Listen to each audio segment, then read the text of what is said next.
இந்த மாதத்தினுடைய வாக்குத்தத்த வசனத்தை நாம் வாசிக்கலாம். எரேமியாவின் புஸ்தகம் 31வது அதிகாரம் 33வது வசனம். பழைய ஏற்பாட்டில் 917வது பக்கம்.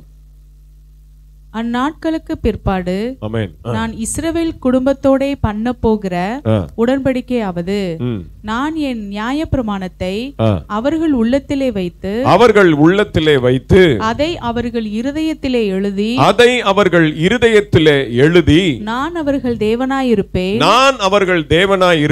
அவர்கள் என் ஜனமாயிருப்பார்கள் என்று கர்த்தர் சொல்லுகிறார். அல்லேலூயா. ஆண்டவர் நம்முடைய இருதயத்தில் சில காரியங்களை எழுதுகிறார். அதைத்தான் இந்த மாதத்தில் நாம திரும்ப அந்த ஒரே வசனத்தை நாம் பார்த்து கொண்டிருக்கிறோம். முதல் வாரத்தில் நாம பார்த்தது ஆண்டவர் ஏன் எழுதுவதற்கு நம்முடைய இருதயத்தை செலக்ட் பண்றார், எதற்காக நம்முடைய இருதயத்தில் எழுதுகிறார் அப்படின்னு சொல்லி நாம பார்த்தோம்.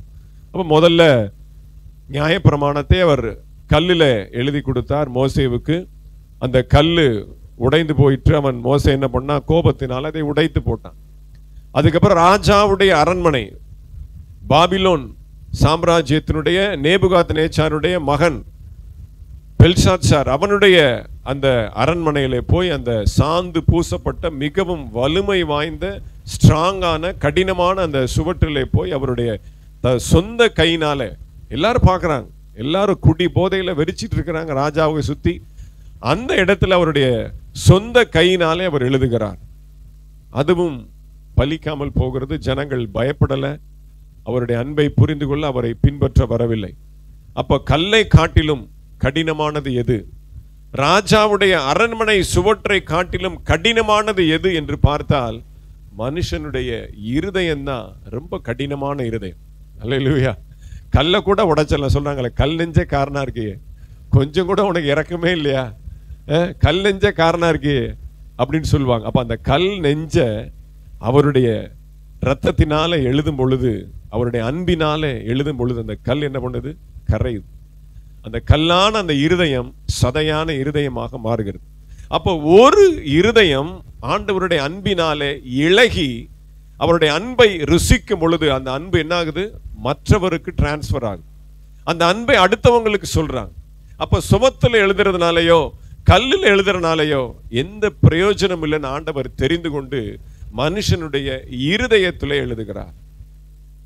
அடுத்து 2வது வாரம் பார்த்தா என்ன எழுதுகிறார், எதை எழுதுகிறார் அப்படின்னு பார்த்தா அங்க சொல்லப்பட்டிருக்கு, என்னுடைய நியாயப்பிரமாணத்தை. நியாயப்பிரமாணம்னா என்ன, சட்டம். பிரமாணம் என்றால் சட்டம். அப்ப நியாயப்பிரமாணம் என்றால் என்ன, நியாயமான சட்டம்.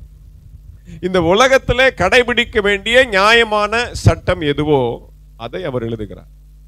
அல்லேலூயா. அப்ப நியாயம் எது, எது சரி, எது கரெக்ட் அப்படிங்கிற பிரமாணத்தை, அந்த சட்டத்தை, உபதேச சட்டத்தை நம்முடைய இருதயத்தில் எழுதுகிறார். அல்லேலூயா. அது என்ன, ஆவியின் பிரமாணம், ஸ்பிரிச்சுவல் லா. ஆவியின் பிரமாணம், கிறிஸ்து இயேசுவினாலே ஜீவனுக்கேதுவான ஆவியின் பிரமாணம் என்னை பாவம் மரணம் என்பவைகளின் பிரமாணத்தினின்று விடுதலையாக்கிற்றே. அப்போ ஆவிக்குரிய பிரமாணத்தை, ஆவிக்குரிய ரீதியிலே நாம் கடைபிடிக்க வேண்டிய சட்டத்தை நம்முடைய இருதயத்திலே அவர் எழுதுகிறார். இதை நாம 2வது வாரம் பார்த்தோம். 3வது வாரம் நம்ம என்ன பார்த்தோம் அப்படின்னா, எழுதுவதற்கு முன்பாக நமக்கு புரிய வைத்து சொல்லப்பட்டு பாருங்க, என்னுடைய நியாயப்பிரமாணத்தை அவர்கள் உள்ளத்திலே வைத்து அவர்கள் இருதயத்திலே நான் எழுதுவேன். இப்போ உள்ளத்துல வச்சு இருதயத்தில் எழுதுகிறார். உள்ளம் இருதயம் ரெண்டும் ஒன்றுதான்.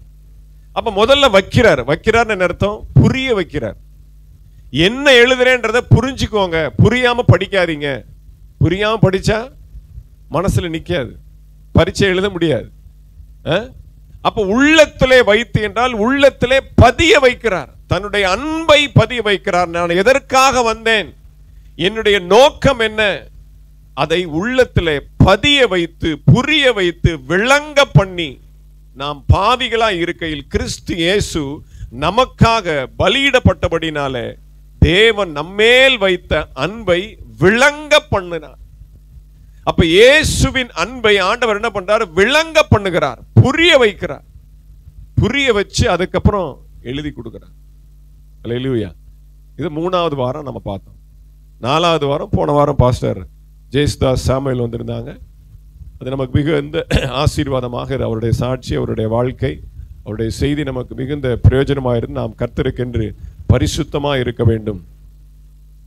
தாவீது எப்படி என்னை புடமிட்டு பாருங்க, என்னை செக் பண்ணி பாருங்க, என்னை டெஸ்ட் பண்ணி பாருங்க, இருதயத்தில் எதுவுமே இல்லை அப்படின்னு தைரியமா அவர் முன்பாக அவன் சேலஞ்சு பண்ணினான் ஆண்டவருக்கு முன்பாக. அந்த அளவுக்கு நம்மால இருக்க முடியுமா?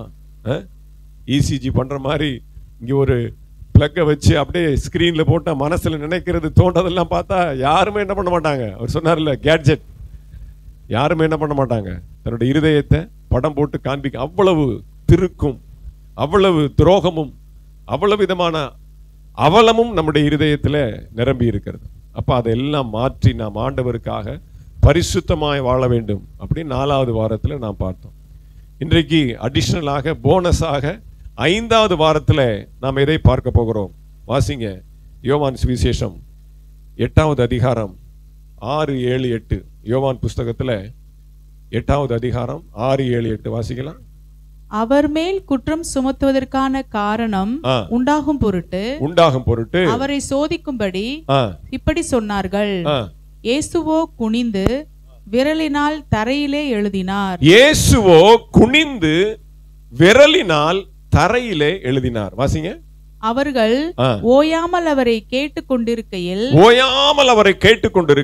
அவர் நிமிர்ந்து பார்த்து உங்களில் பாவமில்லாதவன் இவள் மேல் முதலாவது கல்லெறிய கடவன் என்று சொல்லி, உங்களில் பாவமில்லாதவன் யாரானும் இந்த கூட்டத்தில் இருந்தீங்கன்னா அந்த பாவியாகி அந்த விபச்சார ஸ்திரீ மேல நீங்க கல்லெறியலாம் என்று சொல்லி, வாசிங்க. அவர் மறுபடியும் குனிந்து தரையிலே எழுதினார். அல்லேலூயா.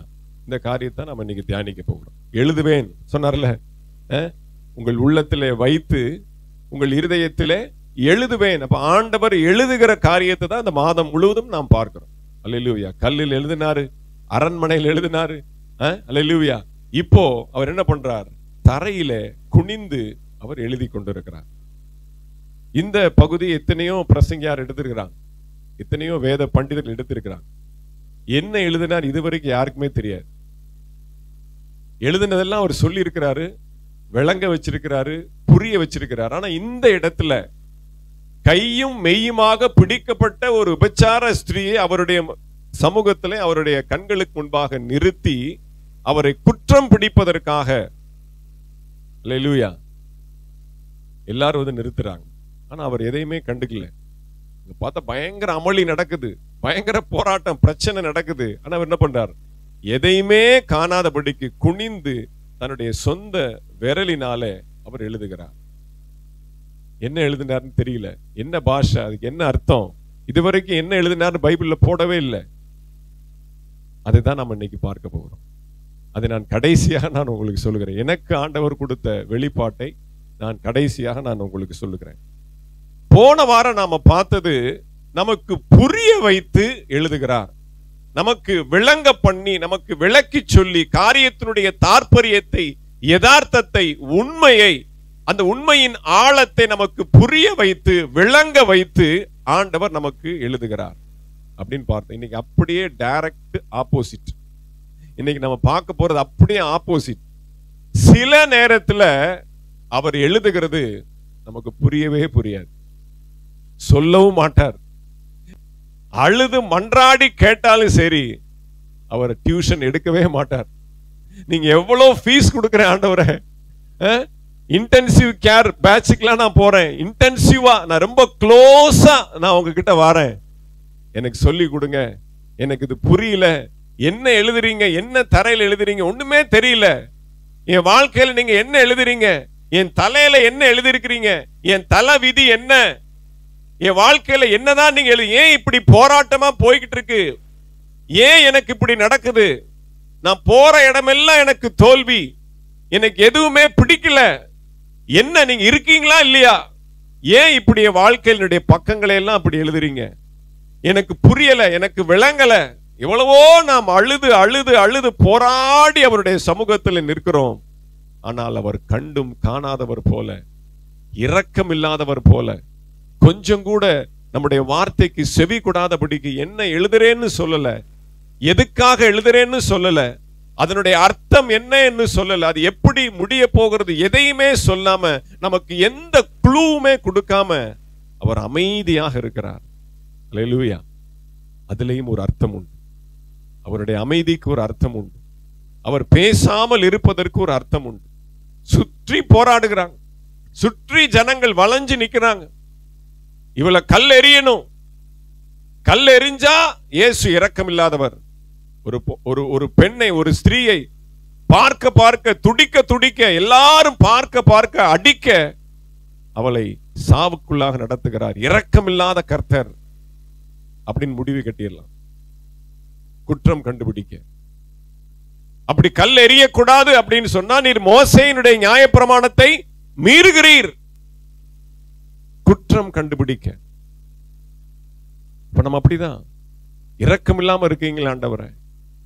கொஞ்சம் கூட மனசுல தயவே இல்லையா? ஆஸ்பத்திரி ஆஸ்பத்திரின்னு அலையிறோம், எல்லா மருந்து போடுறோம், எல்லா காரியத்தையும் செய்யறோம், என்னென்னலாம் செய்யணுமோ எல்லாம் போராடுற முயற்சிக்கிறானால் கொஞ்சம் கூட நீங்கள் இரக்கம் இல்லாம இருக்கிறீங்களே, ஏன் ஆண்டவரே? பதில் இல்ல, புரியல. என் வாழ்க்கையில நீங்கள் எழுதுகிற இந்த பக்கங்கள் எனக்கு புரியல. நல்லா தான் இருந்தேன், 3-4 வருஷத்துக்கு முன்பாக நல்ல ஆரோக்கியமா தான் இருந்தேன், கொஞ்சம் கூட முகாந்திரம் இல்லை. எனக்கு இப்படிப்பட்ட ஒரு வியாதி வரும், இப்படிப்பட்ட ஒரு பிரச்சனை வரும், என் வாழ்க்கையில இப்படிப்பட்ட ஒரு இழப்பு வரும், என் மகனை இழப்பேன், என்னுடைய சொத்துக்களை இழப்பேன், என்னுடைய எல்லா காரியங்களையும் இழந்து போவேன் என்று சொல்லி என் வாழ்க்கையில இப்படிப்பட்ட எழுதின பக்கங்கள் ஒரு நாளும் ஒரு காலம் என் சிந்தையில கூட நான் நினைக்கவில்லை. அது ஏன் நடந்தது, எப்படி நடந்தது? நீங்க புரிய வைக்கவும் மாட்டேங்கிறீங்க. ஒரு புரியாத புதிராக நான் அலைந்து கொண்டிருக்கிறேன். இன்னும் சொல்ல போனா நடை பிணமாக நான் நடந்து கொண்டிருக்கிறேன். வாழ்க்கையின் அர்த்தம் தெரியாமல் நான் நடந்து கொண்டிருக்கிறேன். நீங்கள் எழுதிய இந்த பக்கத்தினுடைய விளக்கம் தெரியாமல் நான் அநேகர்கிட்ட கேட்டு கேட்டு சலித்து போய் நான் இருக்கிறேன். எனக்கு புரியல ஆண்டவரே, ஏன் உங்க அமைதி? கொஞ்சம் அமைதியை கலைச்சிடுங்க, என்னால தாங்க முடியல. அல்லேலூயா. கண்ணீரோடு இந்த வார்த்தைகளை நாம் கேட்கும் பொழுது அவர் மனதுருகுகிற கர்த்தர். ஆமென். அவர் மனதுருகுகிற கர்த்தர். புரியாமல் இருக்கலாம், இந்த பக்கங்கள் புரியாமல் இருக்கலாம், நான் கடைசியில புரியும். இந்த பிரசங்கத்தினுடைய கடைசியில அவர் என்ன எழுதினார் என்பது உங்களுக்கு புரிய வைக்க ஆண்டவர் உதவி செய்வாரா? அல்லேலூயா. வாசிங்க 1 சாமுவேல் 30வது அதிகாரம் 6வது வசனம். தாவீது மிகவும் நெருக்கப்பட்டான், மிகவும் நெருக்கப்பட்டான். சகல ஜனங்களும் தங்கள் குமாரர் குமாரத்திகளின் நிமித்தம் மன கிளேசமானதினால் அவனை கல்லெறிய வேண்டும் என்று சொல்லிக் கொண்டார்கள். தாவீது தன் தேவனாகிய கர்த்தருக்குள்ளே தன்னை திடப்படுத்திக் கொண்டான். இந்த பாவியாகி அந்த ஸ்திரீ மேல சுற்றி எல்லாம் ரெடியா கல்ல வச்சு நிக்கிறாங்க. அவள் மேல் கல் எறிவது நியாயம். ஒருவேளை மோசேயினுடைய நியாய பிரமாணத்தின்படி எழுதுகிறோம், அது செய்கிறோம் அப்படின்னாலும் கரெக்ட் தான். அவளுக்கு தயவு தாட்சண்யம் பார்க்காம கல் எறிவது உலகத்தினுடைய ரீதியின்படி நியாயம்தான், மோசேயினுடைய நியாய பிரமாணத்தின்படியும் நியாயம்தான். ஆனா இங்க தாவீதை சுத்தி ஒரு கூட்டம் கல் எறிகிறாங்க. ரெடியா இருக்கிறாங்க, எரியல. அங்கேயும் ரெடியா இருக்கிறாங்க, இங்கேயும் ரெடியா இருக்கிறாங்க. ஏன்னு தெரியல. தாவீது கொல்ல போறோம். நீங்க தானே என்ன அழைச்சீங்க, நான் சும்மா தானே இருந்தேன், நான் சும்மா ஆடு மேய்ச்சிக்கிட்டு தானே இருந்தேன், ஜாலியா ஆத்துல மேட்டுல குளத்தங்கரையில காட்டுக்குள்ள வனாந்தரத்துல நாவாட்டு பிடில் வாசிச்சுட்டு வயலின் வாசிச்சுட்டு பாட்டு பாடி உண்மை அப்ப கூட நான் உங்களை விட்டு நான் போகலையே, உங்களைத்தானே பாடினேன், உங்களைத்தானே ஆராதிச்சேன், நான் நிம்மதியா இருந்தேன்ல, நான் சும்மா இருந்தேன்ல. என்னை கூப்பிட்டு வந்து எங்கேயோ இருந்த என்னை அழைத்து அனுப்பி உம்முடைய ஊழியக்காரனை வைத்து என்னை இஸ்ரவேலின் ராஜா என்று அபிஷேகம் பண்ணீங்களே, என்னைக்கு ராஜா அப்படின்னு லேபிள் குத்துனீங்களா, அன்னையில இருந்து ஓட ஓட ஓட ஓட ஓடிக்கிட்டே தான் இருக்கிறேன். அரியணையும் காணோம், சிங்காசனத்தையும் காணோம், கிரீடத்தையும் காணோம், எதையுமே என்னால பார்க்க முடியல. ஏன் என் வாழ்க்கையில் இப்படி எழுதுனீங்க? ஏன் எனக்கு ராஜான்னு எழுதுனீங்க? இஸ்ரவேலுக்கு ராஜா நீதான் அப்படின்னு சொல்லி ஏன் என்ன அபிஷேகம் பண்ணினீங்க? ஏன் என்னுடைய வாழ்க்கையில இந்த பக்கத்தை எழுதுனீங்க? எதுக்காக? You are the king, you are the emperor, நீதான் பேரரசு என்று சொல்லி எதற்காக எழுதுனீங்க? நான் ஓடிக்கிட்டே இருக்கிறேன், சவுல் என்னை துரத்திக்கிட்டே இருக்கிறான், மரணத்திற்கும் எனக்கும் ஒரு ஜான் தூரம் தான் இருக்குது. ஏன் எழுதுனீங்க? எனக்கு புரியலையே, புரியலையே. இங்க நடந்த சம்பவம் என்ன? சவுலுக்கு பயந்து அவன் பெலிஸ்தர் ராஜாவாகிய ஆகீஸ் ராஜா, விரோதி, ஆப்போசிட் பார்ட்டி, இஸ்ரவேல் ஜனங்களுக்கு ஆப்போசிட் பார்ட்டி, எதிரி தேசத்துல போய் எதிரி தேசத்தினுடைய ராஜாவாகிய ஆகீசுடைய கால்ல, இதோட கேவலம் என்ன வேணும்? அல்லேலூயா. எதிரிட்ட போய் எனக்கு அடைக்கலம் கொடு, சவுல் என்னை துரத்துகிறான் என்று சொல்லி அவன்கிட்ட போய் அடைக்கலம் புகுந்து அவன் ஒரு நாட்டை கொடுக்கிறான், ஒரு சின்ன தேசத்தை. ஆனாலும் கர்த்தர் அவனை அந்த சிக்லாக் என்கிற ஒரு பட்டணத்தை ஆகீஸ் ராஜா அவனை கொடுக்கிறான். அந்த சிக்லாக் பட்டணத்துல இருந்து கர்த்தர் அவனை கொஞ்சம் கொஞ்சமாய் அவனை பாதுகாத்து சமாதானத்தோடு உயர்த்தி கொண்டு இருக்கிறான். அல்லேலூயா. அவனுக்கு ஒரு பிழைப்பை ஏற்படுத்தி கொண்டு இருக்கிறான். திடீரென்று இந்த பெலிஸ்தியர்கள் என்ன பண்றாங்க?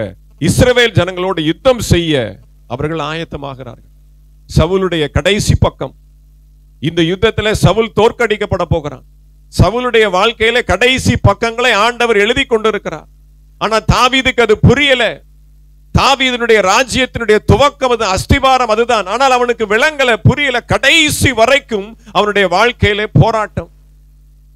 அப்போ ஆகீஸ் ராஜாவும் மற்ற பெலிஸ்தியருடைய எல்லா ராஜாக்களும் சேர்ந்து ஒன்றாக படையை திரட்டி கொண்டு அவர்கள் ஆப்பேக் என்கிற ஒரு ஊர்ல, ஒரு இடத்துல, ஒரு பள்ளத்தாக்குல அவர்கள் சேனைகளாக திரண்டு நிற்கிறாங்க.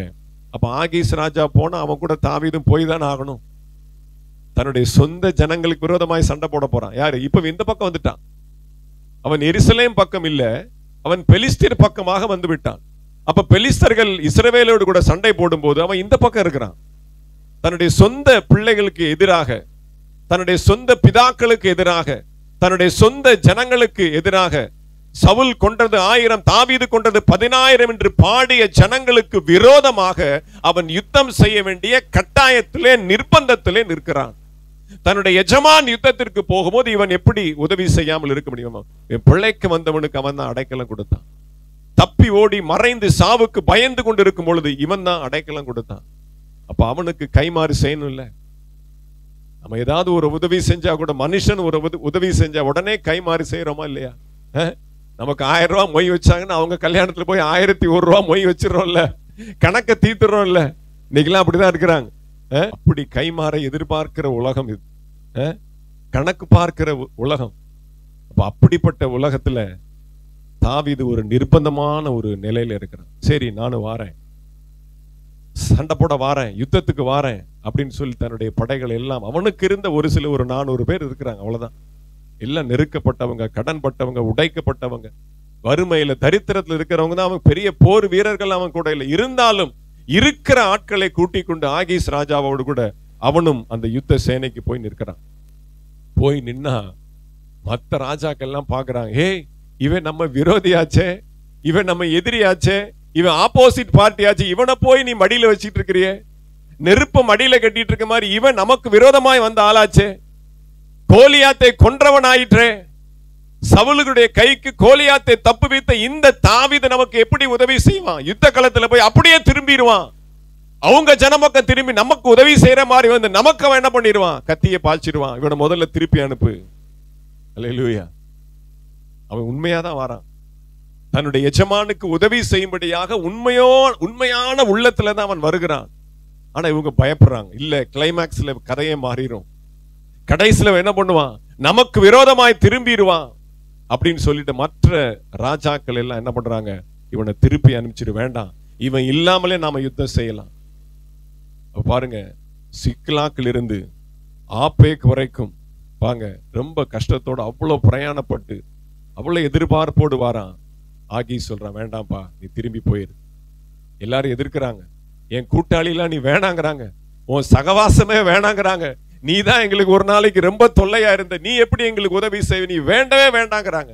ஆனா நீ கர்த்தர் சொல்ற, ஆகீஸ் ராஜா, நீ எனக்கு கர்த்தருடைய தூதனை போல இருக்கிறாய். பாருங்க, எதிரி சொல்றான் கர்த்தருக்கு சாட்சியா, உன்னுடைய முகத்தை நான் பார்க்கும் பொழுது நீ கர்த்தருடைய தூதனை போல இருக்கிறாய், ஆனால் உன்னுடைய உதவி வேண்டாம் என்று சொல்லி இவர்கள் அள்ள தட்டுகிறார்கள். நீ போயிரு. வேதனையோடு மறுநாள் காலமே எழுந்து அவ்வளவு தூரம் பிரயாணம். அன்னைக்கு என்ன கார் இருந்துச்சா, பஸ் இருந்துச்சா, ரதம் இருந்துச்சா? எதுவுமே இல்லை. கால்நடையாய் வந்தாங்க. ஆனா கால்நடையாய் திரும்பவும் அவங்க அனுப்பி விடப்படுறாங்க. அல்லேலூயா. நம்முடைய வாழ்க்கையில இப்படிதான். நம்முடைய நடைக்கு அர்த்தமே இருக்காது. ரொம்ப எதிர்பார்ப்போட போய் நிற்போம். ஆனா அங்க வெறுமையாய் நம்ம திருப்பி அனுப்பிச்சிடுவாங்க. நம்ம எந்த நோக்கத்துக்காக போனோம்? அங்க போனா ஒரு விடுதலை கிடைக்கும், அங்க போனா ஒரு சுகம் கிடைக்கும், இந்த டாக்டர்கிட்டையாவது ஒரு விடுதலை கிடைக்கும், இந்த மருந்துலையாவது நமக்கு ஒரு விடுதலை கிடைக்கும். போறோம். ஆனா நம்முடைய வாழ்க்கையில நிறைய முறை நம்முடைய அலைச்சலுக்கு அர்த்தம் இல்லாம போகிறது. நம்முடைய அலைச்சலுக்கு எந்த விதமான பதில் இல்லாமல் போகிறது. கேள்வியோடு குழப்பத்தோடு தாவீது மீண்டுமாக அவன் சிக்கலாக்களை போய் இறங்குறான். அதை காட்டல அடியின் மேல் அடி போய் இறங்கினா அவனுடைய வீடு, அவனுடைய பாளையம், அவனுடைய டோட்டல் கேம்பே தீக்கிரையாகப்பட்டிருக்கு. இவன் இங்க இருந்து இங்க வர்றதுக்குள்ள இன்னொரு எதிரி அமலேக்கியன் வந்து அவனுடைய கூடாரத்தை முற்றிலுமாக கொள்ளையிட்டு அவனுடைய மனைவிகள், பிள்ளைகள் எல்லாவற்றையும் வாரி சுருட்டி கொண்டு கொள்ளையடித்து கொண்டு அமலேக்கியன் போய்விட்டான்.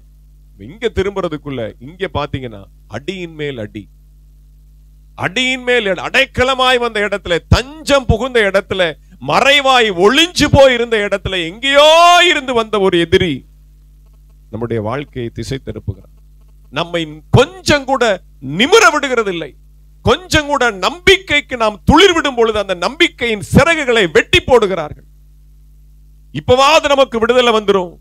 அப்படியே ஆயாசமா அப்படியே நம்ம அப்படியே களைச்சு போய் வந்து உட்காரலான்னு பார்த்தா அப்படிதான் நேற்று வந்தாங்க. மத்தியானம் பஸ்ல எல்லாம் அவங்க பிரயாணம் பண்ணி பல ஆண்டு போனதே கிடையாது.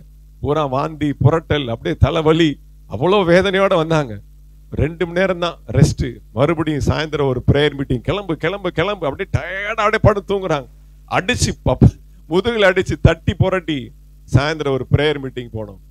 மிகுந்த ஆசீர்வாதமா இருந்துச்சு அவங்களுக்கு. அவர் தான் இன்னைக்கு வர வேண்டியது. எவ்வளவு முயற்சி செஞ்சோம், எப்படியாவது அவர் விசேஷித்த பிரசங்கியார். ஆனா கஷ்டம். அவர் தொடர்ந்து இரவு பகலுமாக உழைத்து கொண்டிருக்கிறார், பேசி கொண்டிருக்கிறதுனால இன்னொரு முறை கண்டிப்பாக உங்கள் சபைக்கென்று நான் தனியாக வருகிறேன் அப்படின்னு வாக்கு பண்ணியிருக்கிறார்.